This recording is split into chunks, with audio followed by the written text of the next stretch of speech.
Hello, everyone. My name is Nicole Quiroga. I'm the General Manager of Telemundo here in Washington, D.C. and in Richmond, Virginia. Welcome. I will be your moderator today, and this panel will be talking about the civic engagement and the Latino community. I think civic engagement is a game changer, most certainly is the way to make a positive impact. Happy to be here and happy to be talking about this issue with you today. I'd like to take a moment to introduce our distinguished panel who will be introducing themselves for us. So we can please begin. Oh, hi. Hi. Such an elaborate introduction. Thank you, Nicole. I'm Juan Williams. I am a political analyst for Fox News, a columnist for The Hill in Washington, D.C.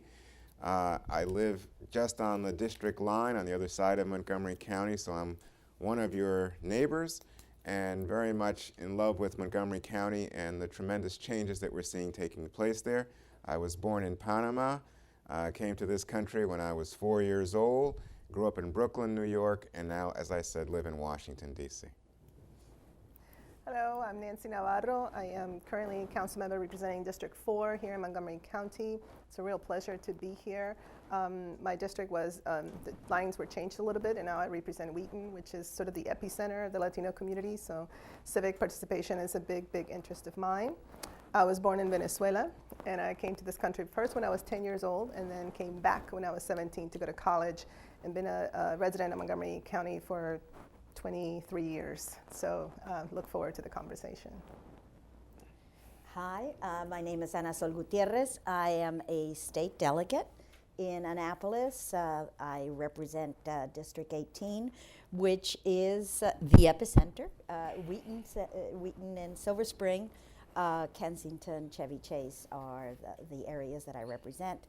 I think I have my fellow panelists beat on the duration of my stay here. I came when I was 3, and I've always lived in Montgomery County, first in Silver Spring and then right in my own neighborhood.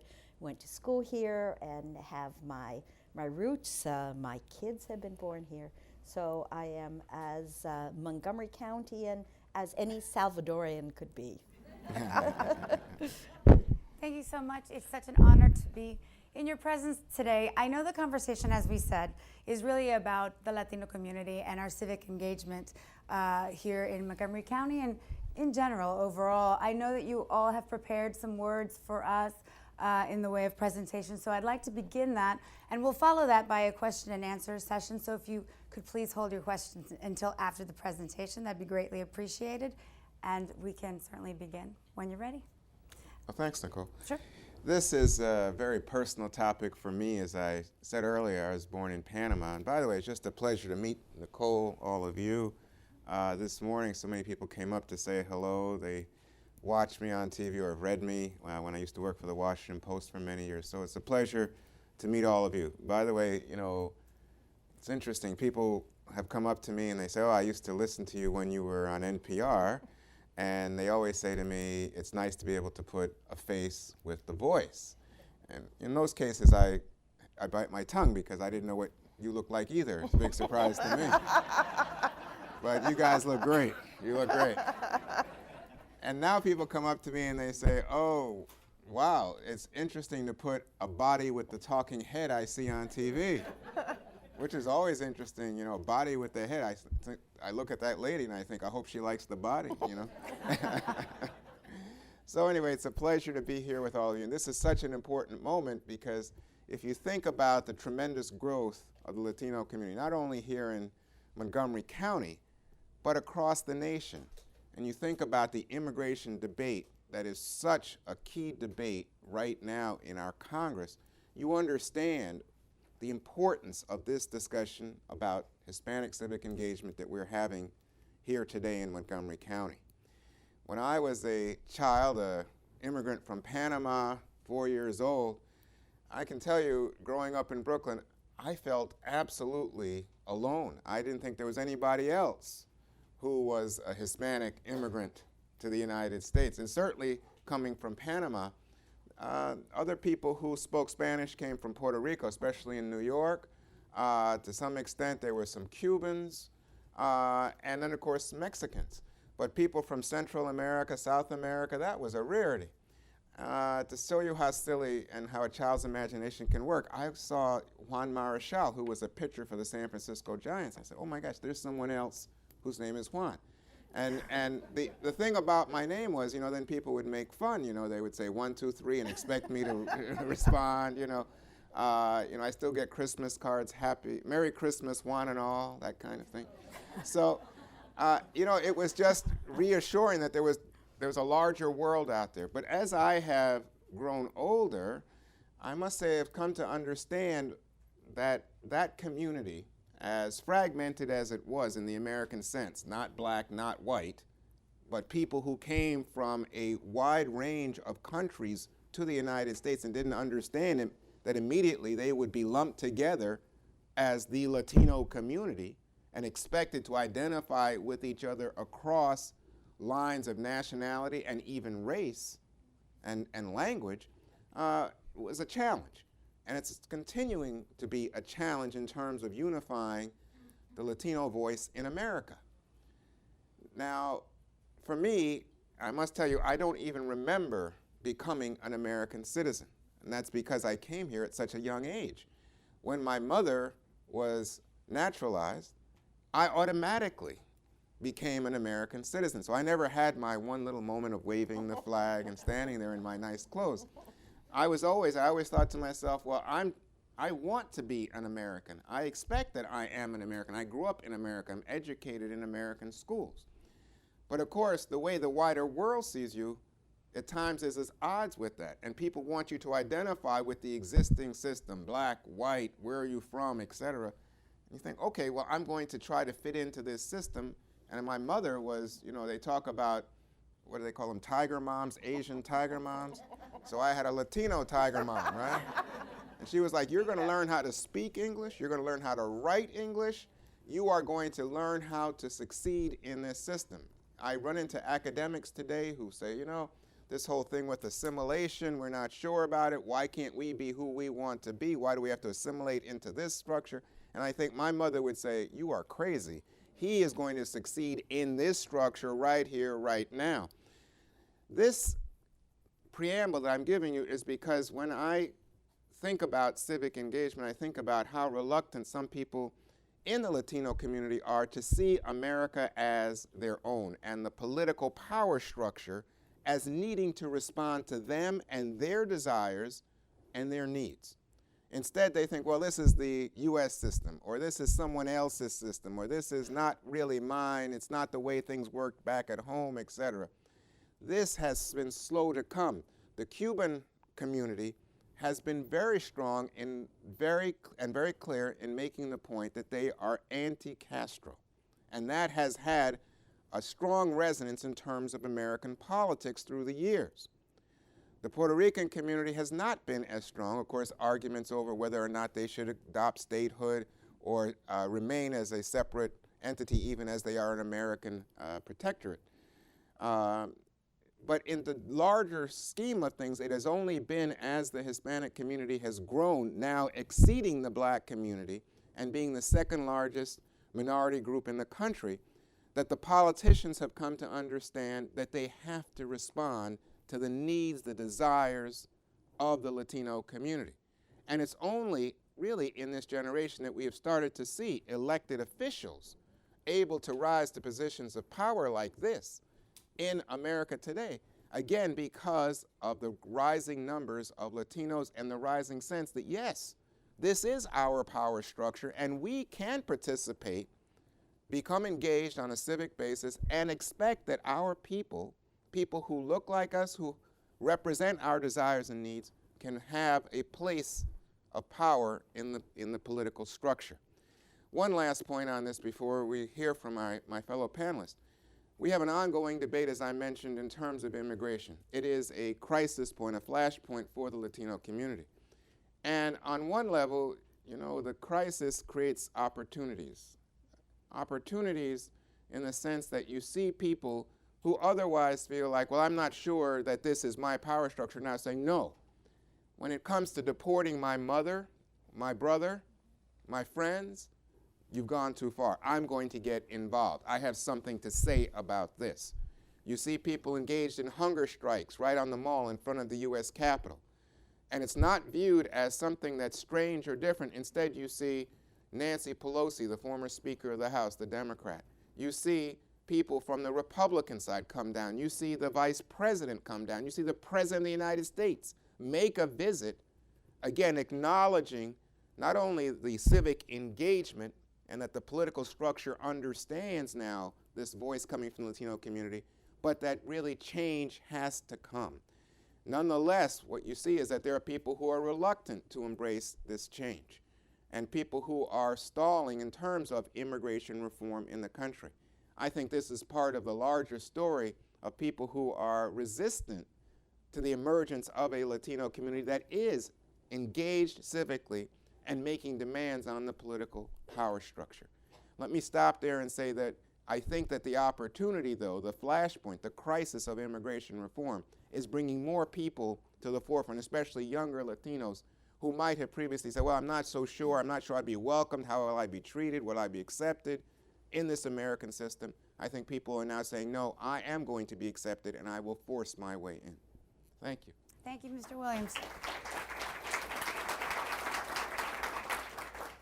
Thank you. Council Member Navarro, I know you've done so much in this particular area. I'm so excited to hear things from your point of view. Oh, thank you, Nicole. Well, thank you. This is, I think, a great segue to my presentation. What I wanted to do was sort of bring it to Montgomery County specifically and kind of share some of the experiences that I've had working with our community here when it comes to really promoting civic participation. And I just wanted to start by saying that, some of the obvious things.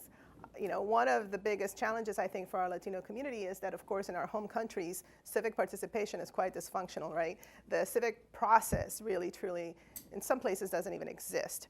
So I think that we need to remember some of that, specifically when we talk about this region, which, as Juan was mentioning, that's the other myth, that Latinos are so monolithic and homogeneous. Well, every area of the country sort of has a different narrative. And for our area, what's really interesting is the fact that we have mostly Central American residents that came during the 1980s. And therefore, we have to think about that story before we understand some of the challenges that we have with civic participation. I also wanted to preface my presentation by saying that many times you have organizations that say, we need to teach our immigrant population how to participate. And I will, push back a little bit, because by definition, immigrants are very resilient. And I think that the one thing that's missing is the cultural and almost a language translation in terms of what is it that you have to do to participate in your civic process. It's not that we don't have anything to say. It's not that once you show that, grandma, what it is that's happening and you let her loose with a microphone, you may not be able to ever stop her. Mm-hmm. So it is not a matter of teaching. It's a matter of translating, if you will, the process. And lastly, one thing that I think Juan touched upon too, that I've been really reflecting on, is this notion of how we have the numbers, right? We see it growing exponentially across the nation. But the truth of the matter is that in some ways, I have concluded that we haven't really owned our power as a Latino community.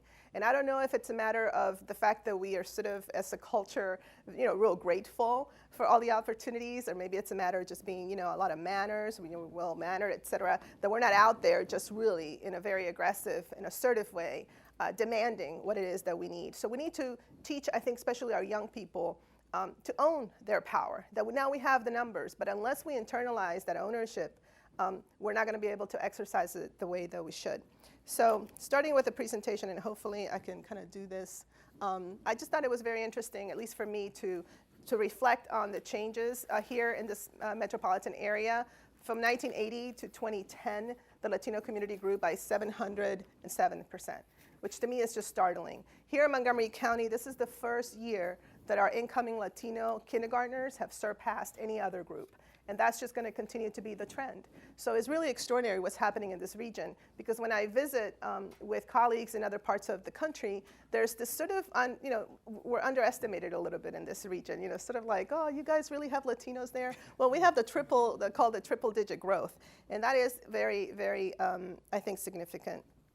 Also, as I've worked with the community, really stressing a lot what it doesn't mean to talk about civic engagement. And there's this resistance also because there's an immediate connection to political sort of participation. It's like, I don't like politics, or politics is dirty, et cetera. So this notion of having to really educate and build a knowledge base in our communities that, in this country at least, civic participation really goes hand in hand with political participation.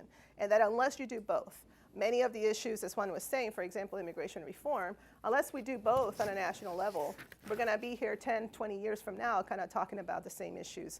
So this notion of that connection and that it's okay, I have found to be a real challenge when I work with our communities with regards to this notion of civic participation. Again, what are some of the barriers? Well, yeah, cultural barriers. Of course, the language barrier, we all know that.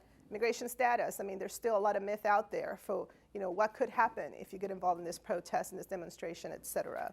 Mistrust in government, just because this is our narrative, this is our story, where we come from. Socioeconomic status is also a big deal in the sense that so many of our families are working 2 or 3 jobs. It's almost, I almost feel bad sometimes when I go out and say, you got to come to this hearing. And they're kind of like, well, I have to work and I have to do all these things and I have to put, food on the table. So it is a particular challenge. Obviously, our civic process is complex and difficult to navigate. When I first ran for the appointment to the Board of Education in 2004, I will admit, I had no idea, like what, unions, who are they, what do they do, what's the process, what does this mean? It's a real education to really understand and navigate this process. U.S. government structures, again, they can be really, truly overwhelming.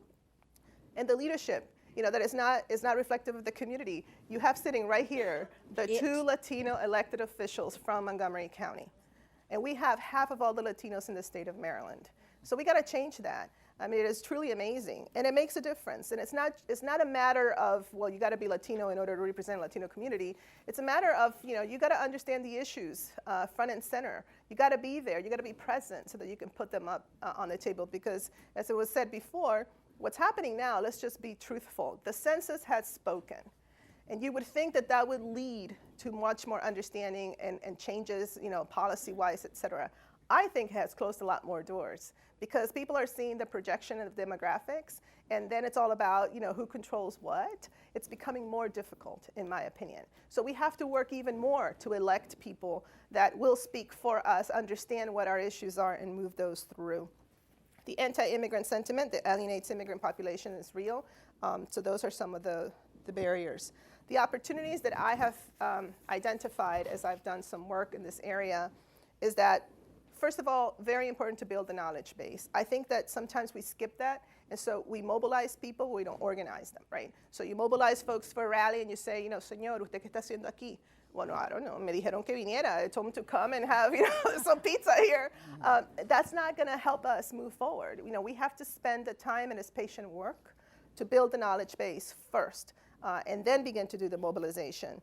We have to create culturally competent civic education initiatives. Very tedious work, but trust me, it pays off. Coalition building. We got to work across. We got to work with our African American community, continental African, Asian, white counterparts. We have to build those coalitions, private sector, unions, et cetera. We got to be everywhere. We got to be present.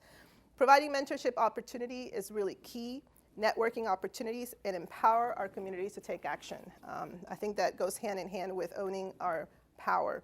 I'm not going to go through all of this. I think it's going to take me a long time. But I do want to say that we do have to address our institutions. We have to make structural changes in our institutions. It's a two-way street. And I say this to the community. We have to work to change the internal structures of our institutions, and then we have to step up to the plate. So we can't just blame the school system, and we can't just blame local government. We have to work within it, but then we have to mobilize and make sure that we participate. That's really, truly important.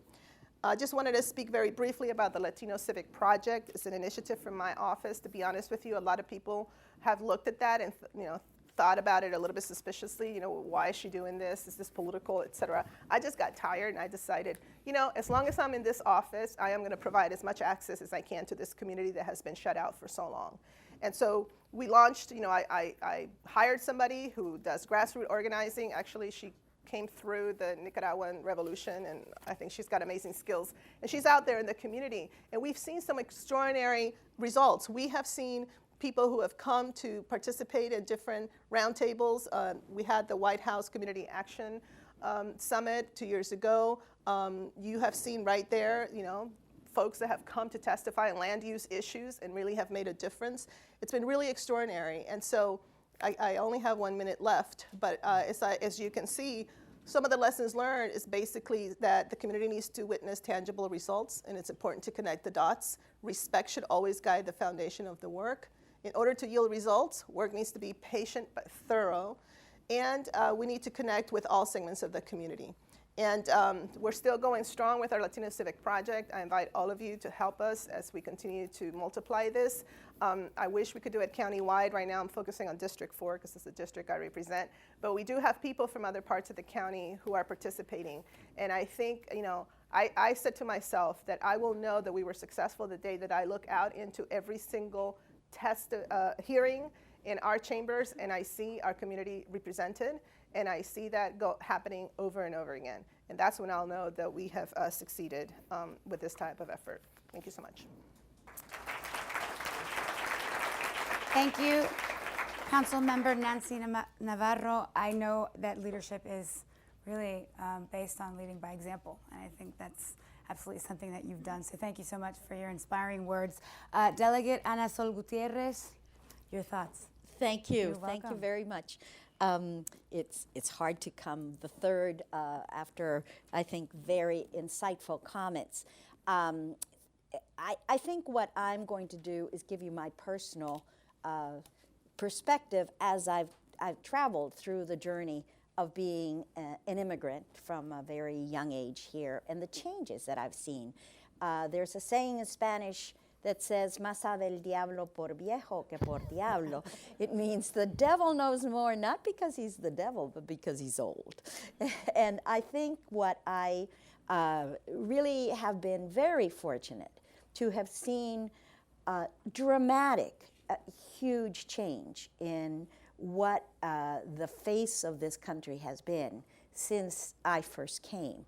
And I'm a nut for data, for demographics, and so a lot of what the story is, as my colleague says, the census has been telling the story is fascinating. I think we clearly have changed the face of the United States, and we need to understand what that means, because it's an experience that's unique to Latinos.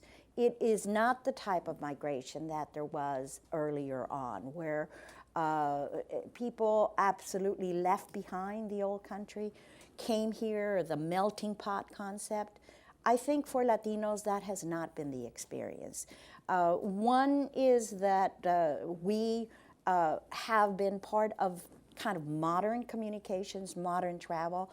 Our ties to our home, to our families, continue to be alive. Just look at Skype and how many times you can talk to grandma or cousins back home.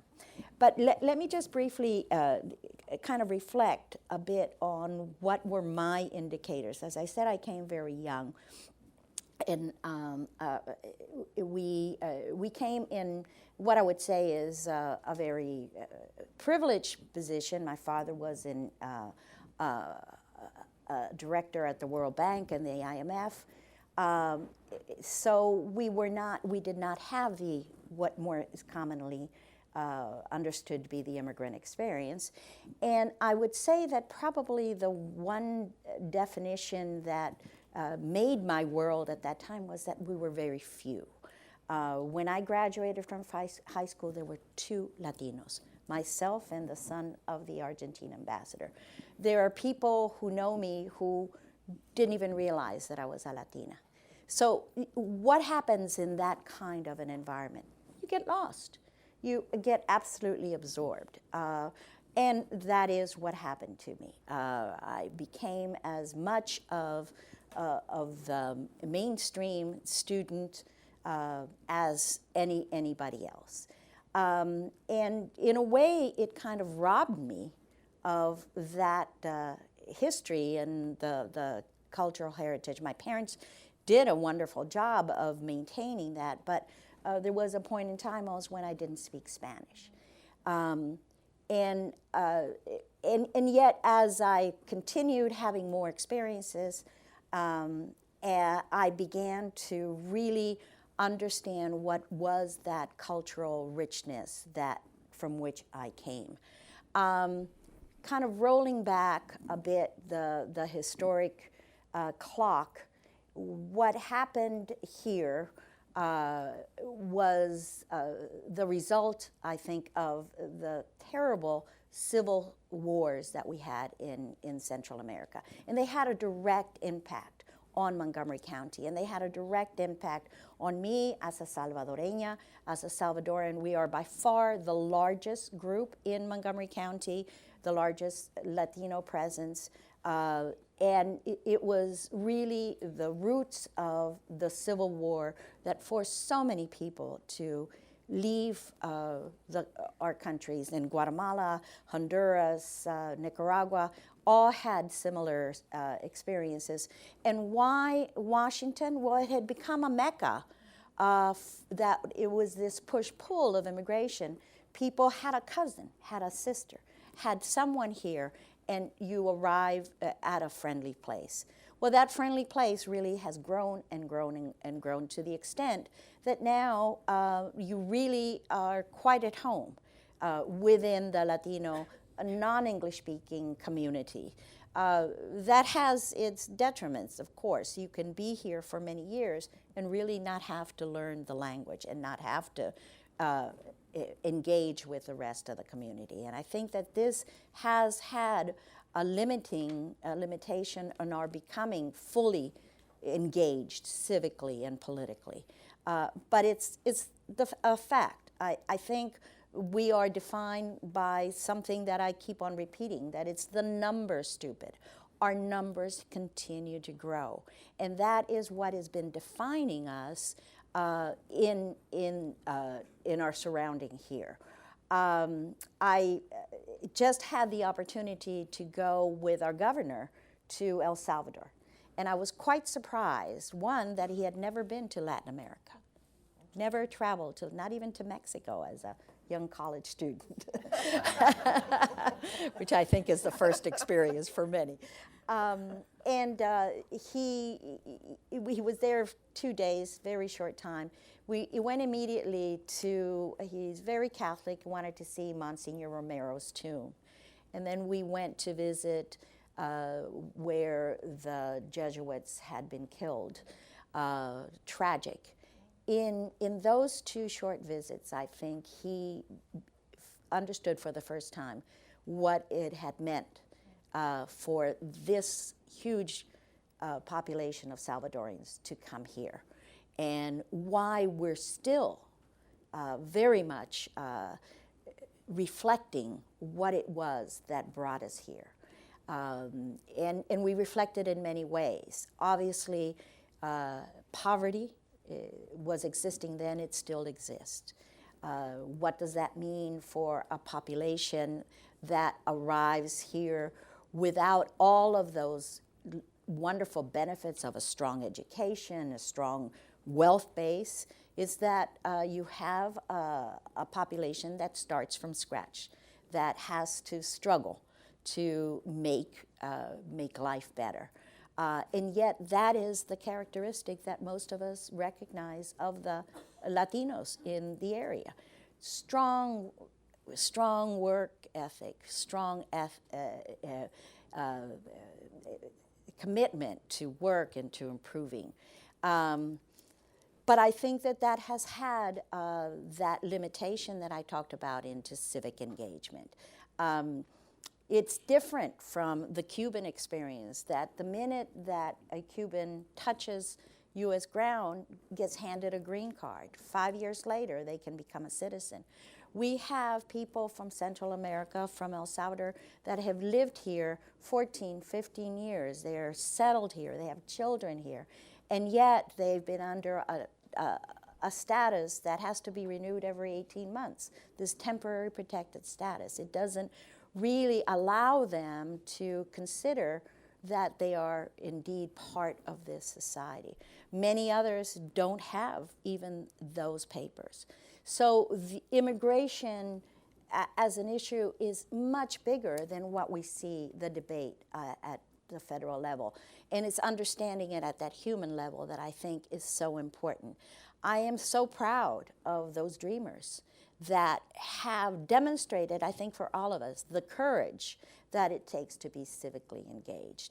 I think that they are showing us as a community the example of the importance of being civically engaged. And I would just close that my mantra, people get sick and tired of hearing me, we've got to get registered to vote. We've got to get out and vote. As long as our community is not heard in the numbers that we are, then the politicians, those of us sitting in different places, do not feel the pressure of the presence. Our numbers are not getting yet to reflect who we are. And that is our challenge, and I think that it's pretty straightforward.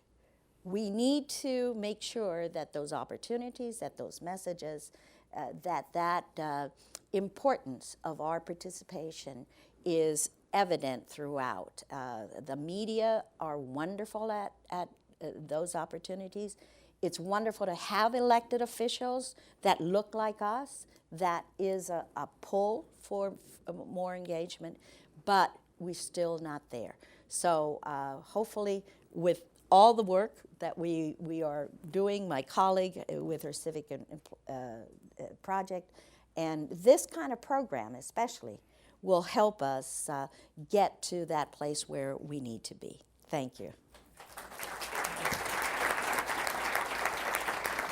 Thank you, Delegate Gutierrez, so much for your continued passion and for really continuing to empower our community through education. I appreciate that. Thank you so much on behalf of all of us. Ladies and gentlemen, we'll now open the microphone for questions. Please note that we'll have 3 questions, so I'll go ahead and let you know when it's time to end, but if you could please step up to the mic. Good morning, or I guess good afternoon now. My name is Kathy Stevens. I'm here on behalf of the Montgomery Coalition for Adult English Literacy, an organization which I serve as executive director for.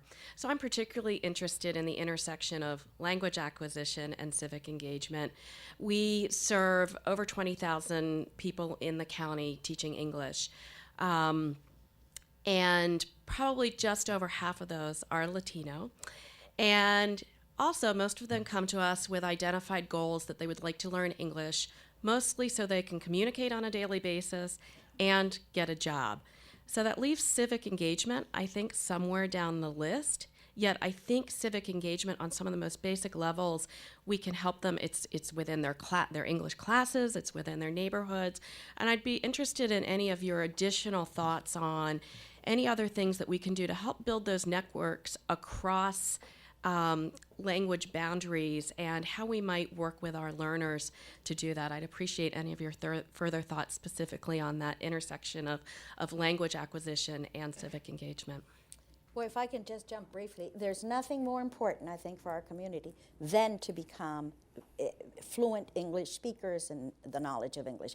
I've seen it that as people have grown in their profession and their work, if they don't know English, it's an absolute limitation of where they can continue growing.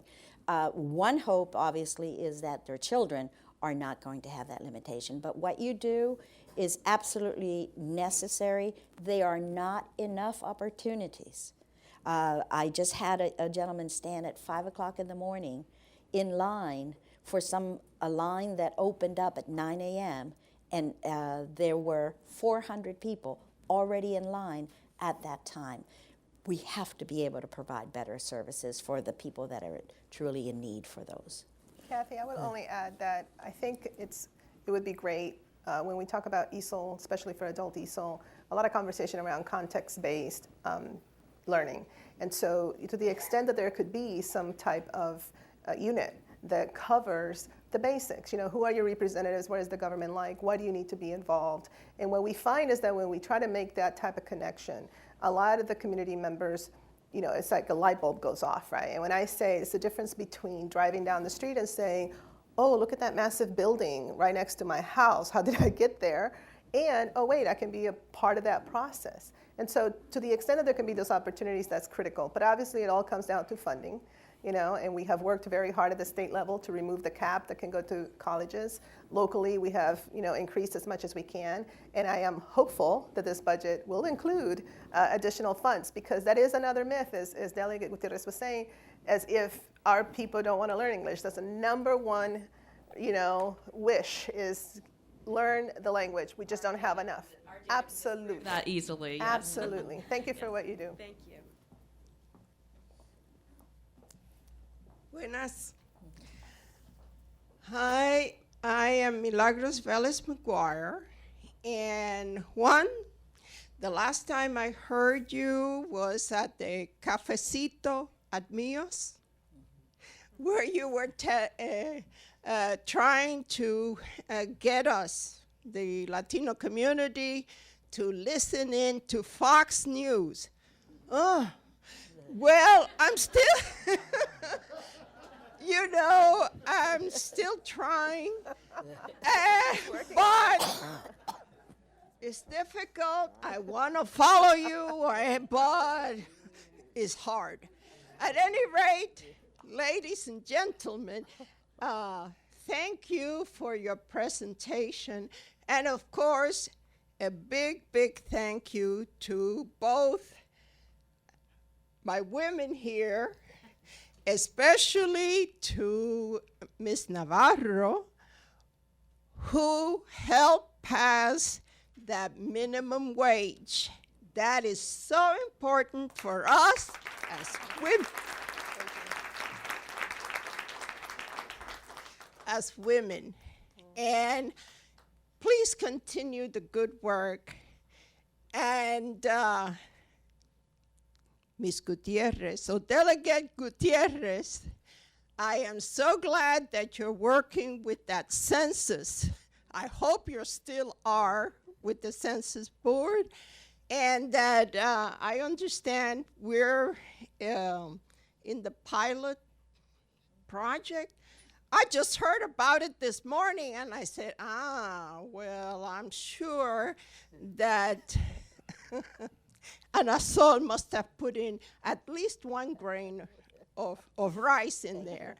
And Juan, I want to get back to you and tell you that I am a Puerto Rican tiger mama.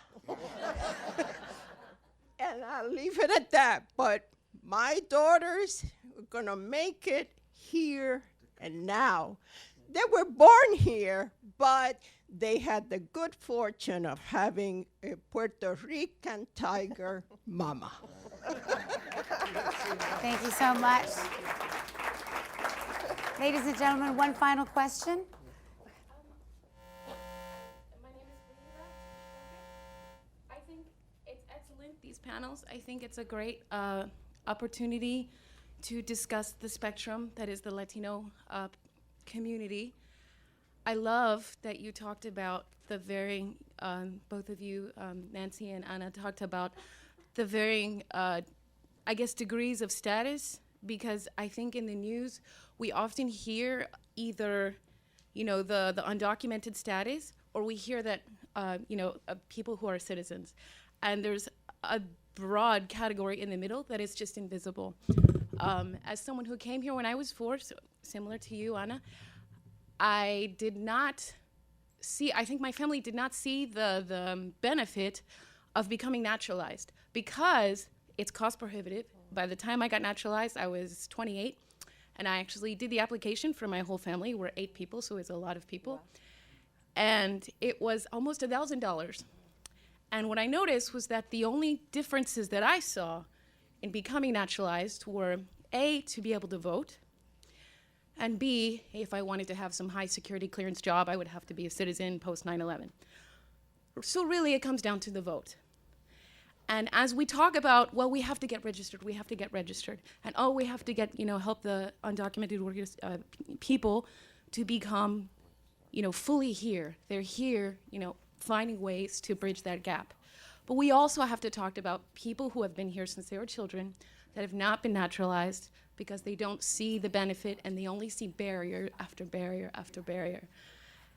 I would ask, how can we help with that? Because I think politically, there's never going to be a benefit or incentive to encourage permanent residents to become naturalized because the timeline is too long.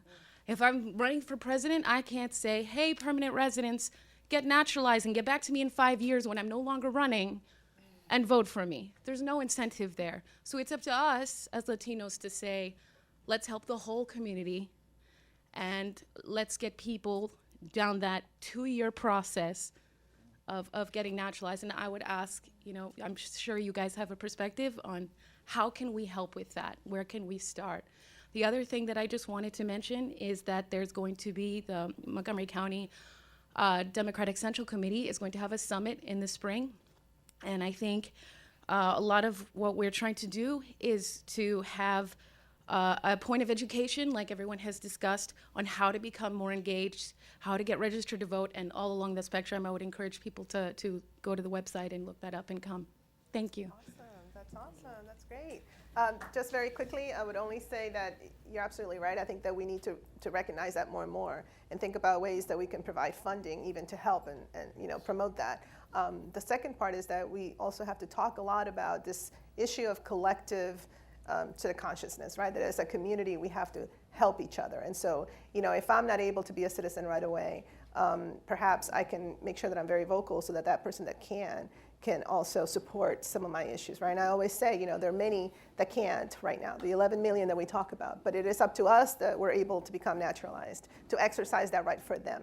And hopefully at one point, you know, they will be there. So I think that even though it's going to take a little while, I'm an eternal optimist, I would say a rational optimist or whatever. Mm-hmm. I think that we need to always talk about this collective piece, that we have a duty to our hermanos y hermanas who can't exercise it.